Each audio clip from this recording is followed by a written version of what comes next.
Now let's turn to China, because the coronavirus death toll there is now above 80. We know thousands of others are infected. Let me show you some of the pictures that have come in the last few hours. So this is a hospital in Wuhan. It's under extreme pressure because of dwindling supplies and rising patient numbers. And you can see the conditions in which staff are having to work. It's a very different scene outside. This is the centre of Wuhan. It's a city that's home to 11 million people. Not that you would know it. Many of the streets are deserted.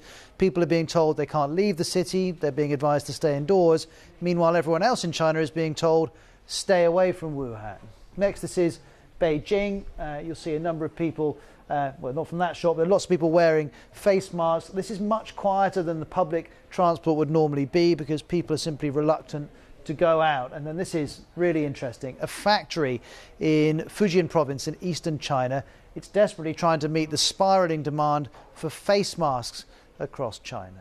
Well, on top of that, we know 500,000 medical staff have been deployed to one province, Hubei province in Wuhan, where the outbreak began. Also, the New Year holiday has been extended. That's to try and reduce the number of people travelling all over China in the next few days. I've got a graphic here to show you how much the virus is spreading. The darker the red, the more cases there are. So here is Hubei province, 1,400 cases there, and you can see other places nearby in dark red as well.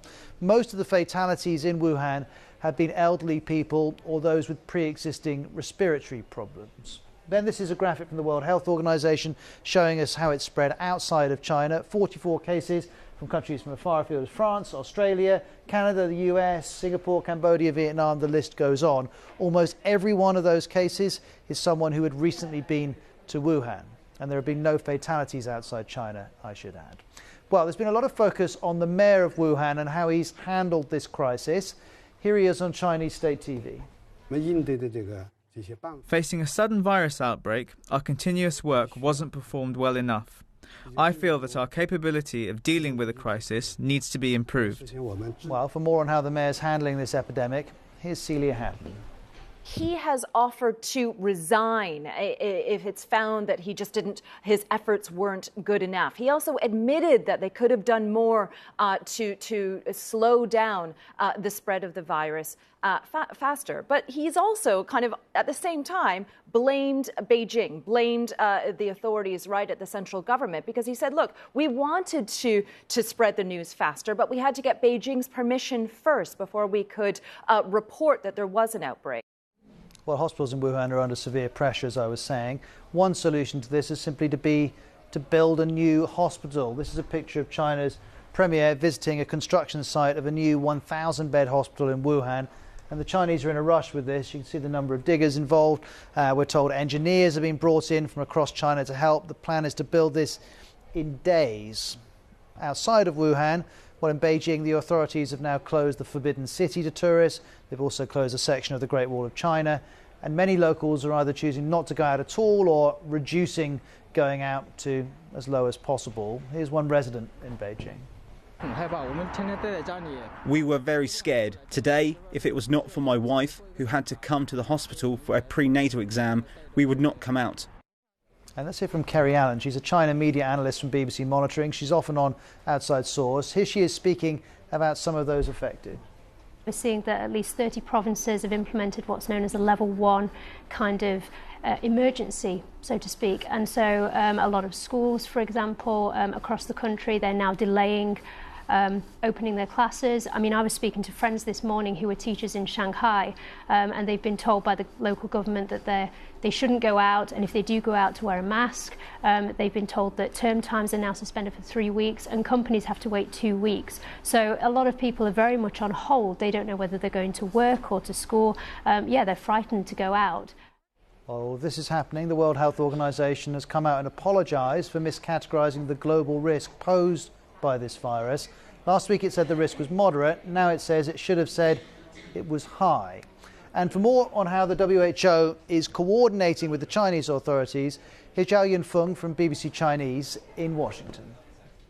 Well, I speak to some public health experts who say actually the Chinese government has done a better job in communicating with the international community regarding the outbreak, but still many online netizens from China criticize the Chinese government for delaying information release regarding the case count and regarding how contagious the virus could be.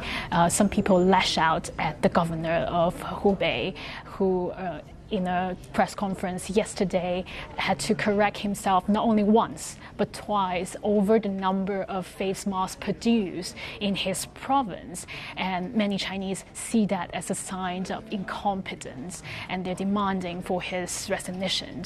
But it's also worth pointing out that many of those criticisms actually target the local authorities rather than the central government, and that's probably why those messages can still survive on Chinese internet.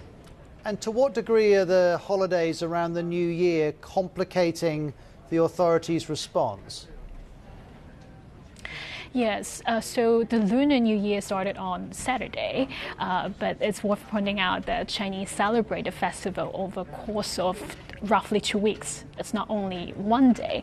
And of course, this is a time when Chinese travel a lot, and also many business, even some governments suspend their operation, and that certainly becomes a very complicating factor in delaying the efforts of combating the virus. But we can see that Beijing has mobilized the whole country to fight the outbreak right now. On the New Year day, the Chinese leadership had a meeting. It has two major guidelines for propaganda, or let's say information release. The first of all is to be as transparent as possible to release the case count on a timely manner. The second one is to send out a unified message to the whole country that we can do this. If we unify together, there's no obstacle that we can't overcome.